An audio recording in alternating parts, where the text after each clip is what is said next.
Les hypermarchés Rallye, c'est tous les jours le beau temps.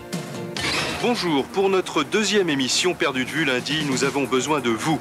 Nous tenterons avec votre aide de rassembler des témoignages concernant la disparition d'un adolescent de 17 ans. Perdu de vue a également retrouvé l'homme qui a su redonner le goût de vivre à un appelé de la guerre d'Algérie, grièvement blessé. C'était il y a 30 ans. Et puis nous essaierons de sortir du conflit qui oppose actuellement une future institutrice au recteur de son académie. Rendez-vous lundi soir pour en savoir plus, je compte sur vous. Un rendez-vous pour se retrouver. Perdu de vue avec Jacques Pradel sur TF1.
I'm sorry, the library's closed. You'll have to come back tomorrow morning. We open at 9.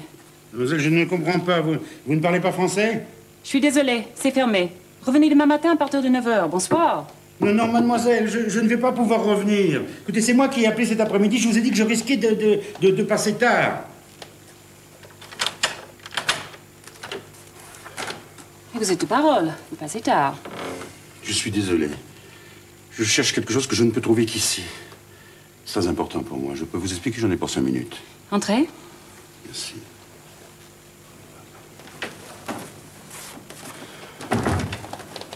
Qu'est-ce que vous cherchez exactement? Je cherche un lieu en Californie, dans la région de Santa Cruz. Ah, je vais peut-être pouvoir vous aider. Je suis née dans cette ville. Je sais.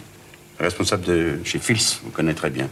C'est elle qui m'envoie. Ce n'est pas moi qu'elle connaît, mais la directrice de cette bibliothèque. Cathy Howard, elle est californienne comme moi. Je la remplace quelques semaines. Asseyez-vous. Merci. Ah ben, disons que j'ai de la chance de tomber sur vous. Comment s'appelle le lieu? Ah, je n'en ai aucune idée. C'est une ville, un village? Je ne sais pas. Écoutez, Non, mais je peux vous décrire l'endroit. Vous y êtes allé? Non. Je ne vois pas comment je peux vous aider. Vous m'excuserez, il est tard et je vais être obligée de... Je vous fais peur. Désolé. Qu'est-ce que je peux vous dire pour vous rassurer que je suis architecte en province, que mes parents m'ont légué le goût de l'honnêteté, celui du bon sens paysan. Écoutez, je fais un rêve depuis un peu plus de 2 mois. Des images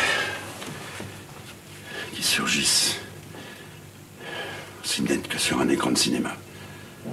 Encore une fois, je ne vois pas comment. Vous devriez... Allez voir un psychiatre.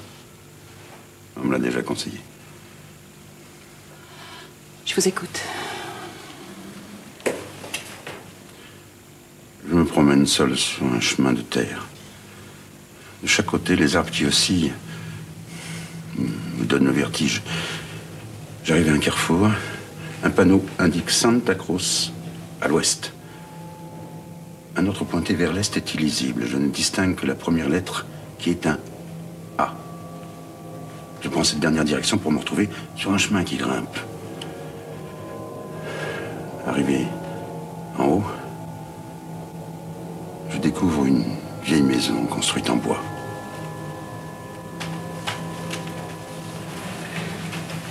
Autour de la maison, il y a une galerie.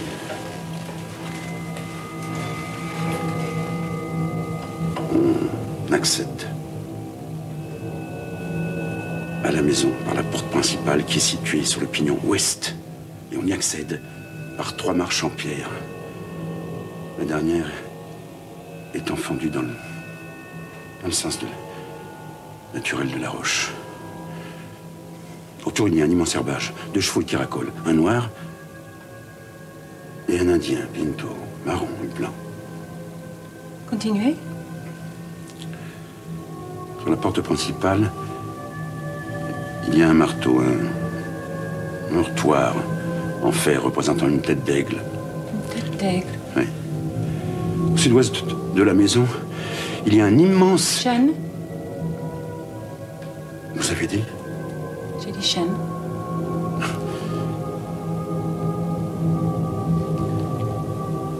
Autour de la propriété, il y a une clôture. Bleu pâle.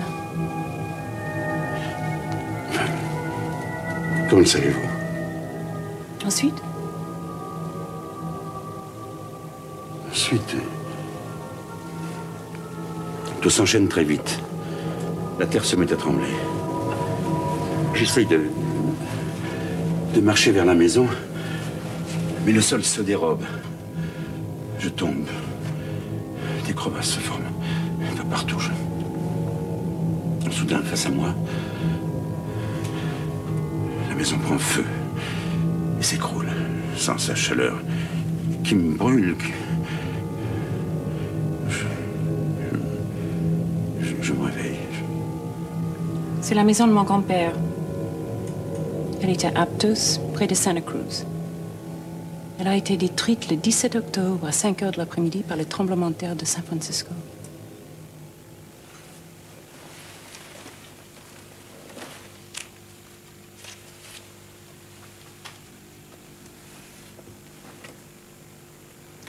Je m'appelle Jane Adams. Je peux vous offrir un scotch?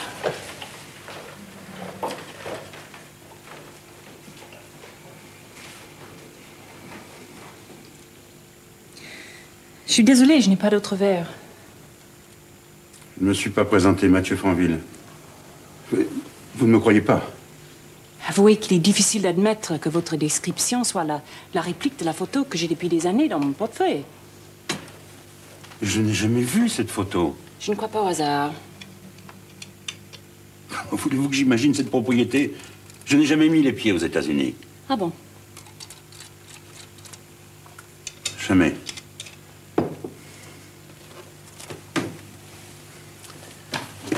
Comment se fait-il que vous parliez si bien le français?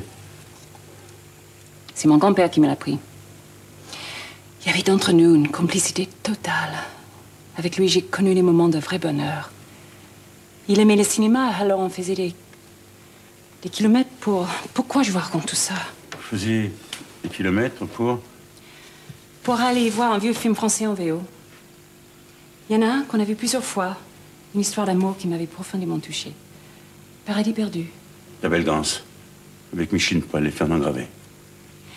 Il y avait une chanson merveilleuse. La la la la la la la la la la.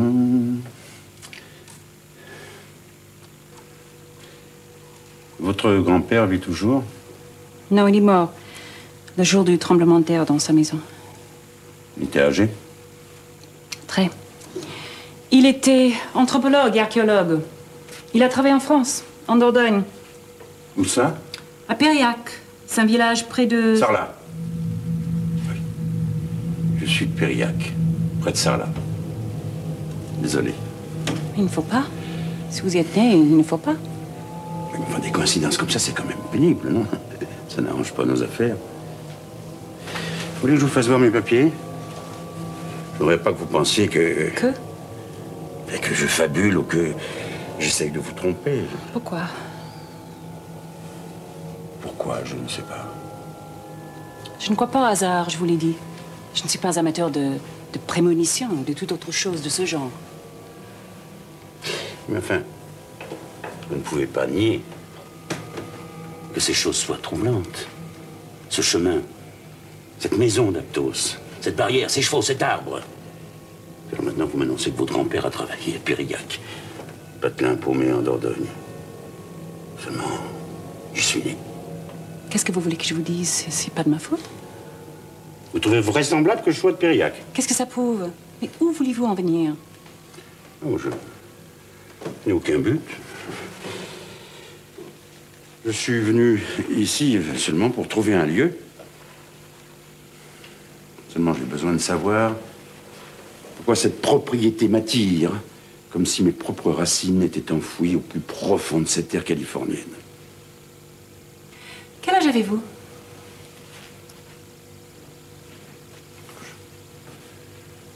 Je suis né en 31, pourquoi? Grand-père y était. Hein? Où ça? À Périac. Il était alors? Il y était entre 29 et 31. Vous voyez? Non, je ne vois pas très bien, non. Parlez-moi de votre père. Parce que vous pensez que... Oui, non, je vous en prie. Remarquez que grand-père était très maigre. Vous me trouvez gros? Ça aurait pu être une coïncidence, vous qui les aimez tant. Non. Alors, votre grand-père est mort Vous ne m'écoutez pas. Le 17 octobre. le 17 octobre. Le jour où mon rêve a commencé. C'est étrange, ça, non? Eh oui. Vous ne me croyez pas. J'ai du mal. Vous ne m'avez pas parlé de votre grand-mère? Non. Ni de ma mère, ni de mon père. Non. Vous voulez que je parte? Oui. Ça, vous voyez, c'était une perception extrasensorielle. Au cas où vous ne l'auriez pas remarqué. Attendez. J'ai changé d'avis? Non, non, vous êtes trompé de sac. Vous avez pris le mien. Un peu distrait, excusez-moi. Ah, je vous en prie. Vous êtes marié? Divorcé. Est-ce que cette situation est conciliable avec l'idée que vous avez en tête? Aucune idée en tête. Vous devriez être marié. Vous l'êtes, vous?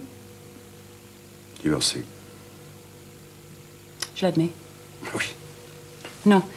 Que ce qui nous arrive n'est pas ordinaire. Je vous le dis. Je ne sais plus où j'en suis. Moi, Bon, je vais essayer de faire le point. D'accord. Tout ça, c'est pas possible. Mais comment pouvez-vous décrire cette maison sans être jamais allé en Californie, sans avoir vu de photos? Je rêve de cette maison chaque nuit. Je peux vous la décrire, si vous voulez. Je vous crois. Vous êtes né à Périac, là où mon grand-père a travaillé 3 ans de sa vie. Pourquoi? Ensuite, plus de 50 années de votre vie où il ne se passe rien. Et puis le tremblement de terre de San Francisco et le cauchemar commence. Parce que lorsqu'on rêve toutes les nuits la même chose, ça tourne à l'obsession. À la névrose obsessionnelle. Pourquoi cette vision? Répondez-moi. Vous en voulez à ma famille? Je ne connais pas votre famille. Bon, je vais vous proposer quelque chose. On arrête. On arrête de se poser les questions. Vous allez repartir avec votre rêve plus ou moins élucidé en remerciant le ciel ou qui vous voulez d'en savoir déjà pas mal. On fait comme ça? Moi, je vais continuer à me promener sur ce chemin sans savoir pourquoi. Il n'y a plus rien à savoir. On a fait le tour des choses. Bon, bah alors, excusez-moi, c'est ma radio.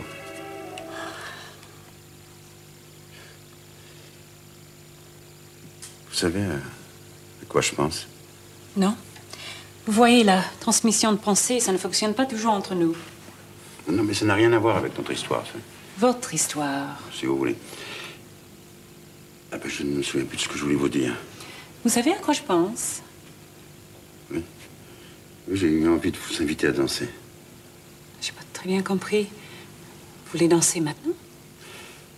En entendant cette valse à la radio, j'ai eu envie de vous inviter à danser. Ah bon? Et c'est justement cette valse qui m'a fait hésiter.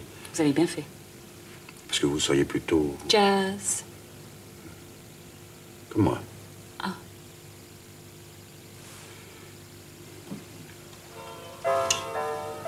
Comment vous avez fait? Vous avez une cassette? Non, c'est la radio. Vous en savez?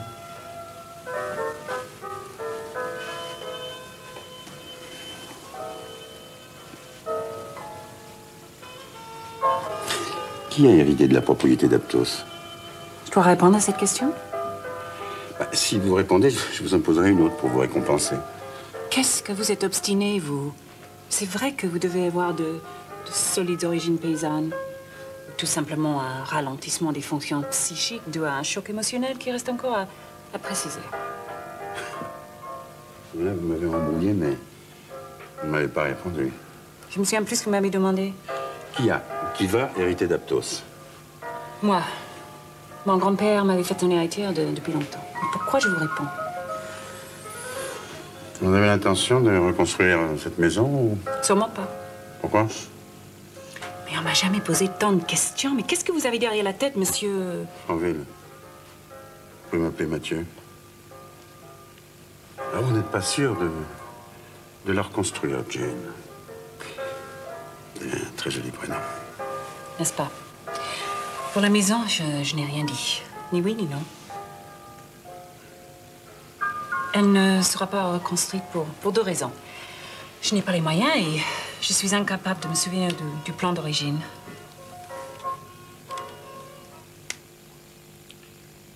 Merci pour cette danse. You're welcome. It's a pleasure. Est-ce que je peux vous mettre en garde contre l'éventualité d'un événement imminent? Si vous parlez bien le français, c'est à donner des complexes. Thank you. J'essaie de vous faire comprendre que je dois partir et qu'automatiquement, je vous demanderai de me suivre. Et voilà, je suis prêt à vous suivre jusqu'au fin fond de la Californie. Aptosé, près de la mer. Terrain vaut cher? Je veux dire, du vôtre, bien sûr. S'il était à vendre, oui. Et de surface? 6 acres. Un acre, ça fait 4000 mètres carrés à quelque chose près. 2 hectares à quelque chose près. Vous vendez le tout combien? Ça vaut 200 000 $, mais je n'ai pas dit que je vendais. Vous savez que le tremblement de terre, ça a dû faire baisser les prix. Oui. Vous achetez votre terrain à 250 000 $. Vous êtes fou. Oui. On peut faire un compromis de vente tout de suite. Vous voulez vraiment acheter? Oui. Quelque chose me pousse à le faire. J'ai envie de reconstruire cette maison telle qu'elle était. Ces moindres détails. Et moi seul peux le faire. Parce que les plans sont là. Mais vous voulez acheter ce terrain sans même l'avoir vu? Mais quand vous aurez constaté son état, il sera trop tard. 250 000 $, c'est énorme. Et vous savez, j'ai la chance de ne pas avoir de problème d'argent. Il y en a qui s'achètent des Rolls. Moi, je me paye un rêve. Je ne m'attendais pas à ça. Qu'est-ce que je fais? Rien pour l'instant. Rien. Promettez. Oui. Vous avez l'air sûr de vous. Je suis. Quand vous avez frappé à cette porte, vous veniez pour acheter? Pas du tout. Je ne pouvais pas savoir que je tomberais sur vous. Non, non, c'est le hasard, le plus grand des hasards. Ah, il me faudrait l'orthographe de votre nom, votre adresse et celle de la propriété. Tenez. Et voici le reste du terrain. Vous croyez que... Ah oui, ce papier est tout à fait légal. Vous allez signer, vous donnez un chèque. L'acte de propriété se fera plus tard chez un notaire de votre choix aux États-Unis. Voilà, vous n'avez plus qu'à ajouter offre acceptée et signée. Accepté. Voilà. Je propose la moitié de la somme tout de suite. Après, si vous voulez. Ah non, ça va très bien.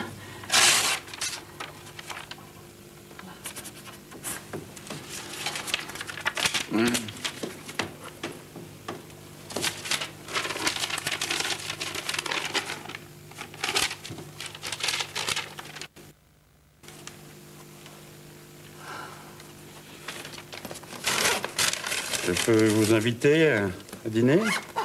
Ah non, merci. J'ai rendez-vous, il faut que je parte. J'arrive pas à croire ce qui m'arrive. J'espère que vous ne regretterez pas.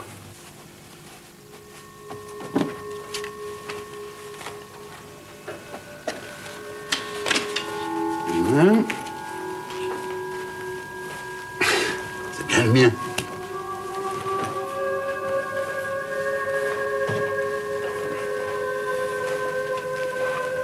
Je voudrais vous dire que Oui? le hasard fait bien les choses. Au revoir, Monsieur Franville. À bientôt. Au revoir. À très bientôt.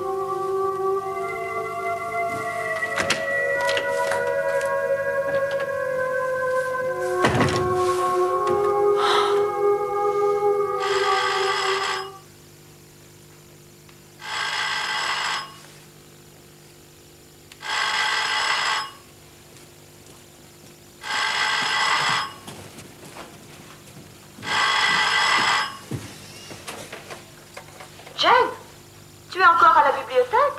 Je suis à l'hôtel de l'aéroport depuis plus d'1 heure. Catherine, excuse-moi, j'aurais dû t'appeler, mais il vient d'arriver quelque chose de magique. Il n'y a pas d'autre mot. Je sais. Comment tu sais? Je viens de regarder le journal à la télé.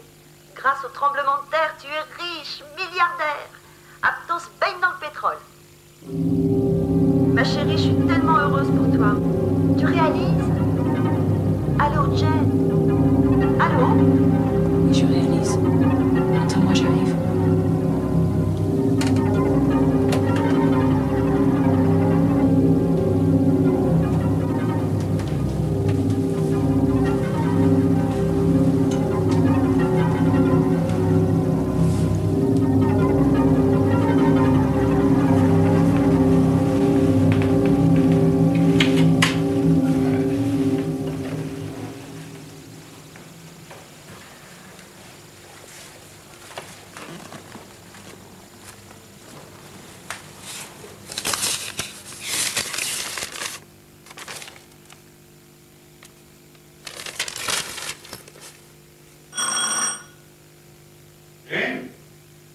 C'est moi, Mathieu. Il faut que je vous parle, c'est très important, j'en ai pour 5 minutes. Jane? Non, mais je sais que vous êtes là. Vous n'êtes pas parti en oubliant d'éteindre. Qu'est-ce que vous voulez? Écoutez, ouvrez-moi, c'est très important. Écoute. Je viens d'écouter les infos à la radio. Ils ont trouvé du pétrole chez vous.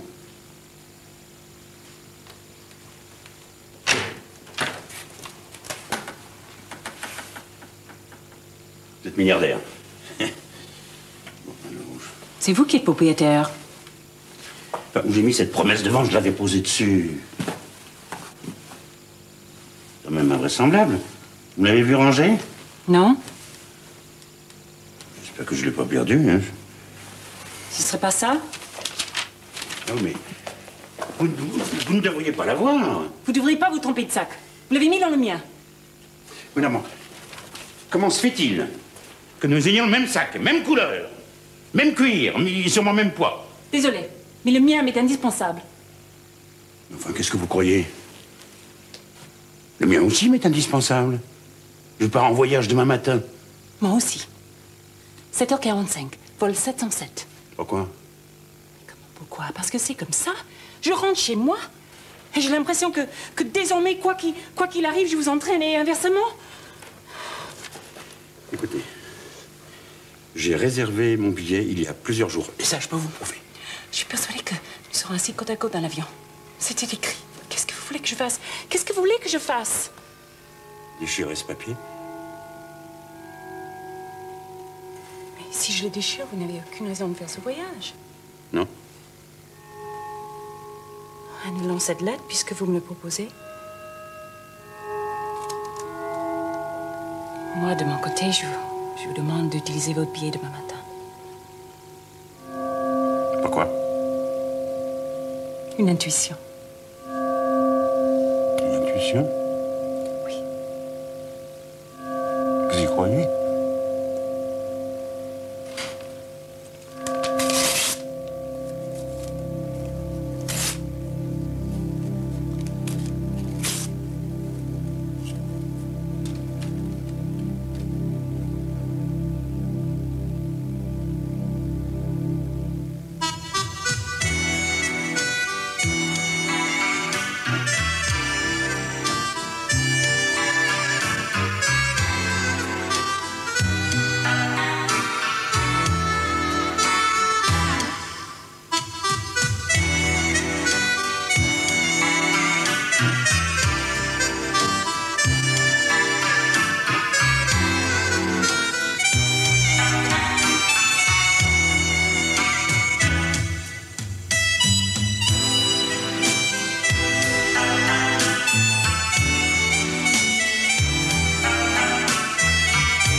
pas une tête qu'il a, Steve, c'est un avis de recherche.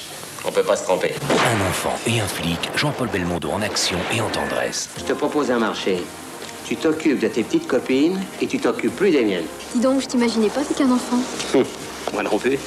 L'humour d'un Belmondo en solo. C'est 2 fois plus explosif. Tu devrais sourire quand tu braques.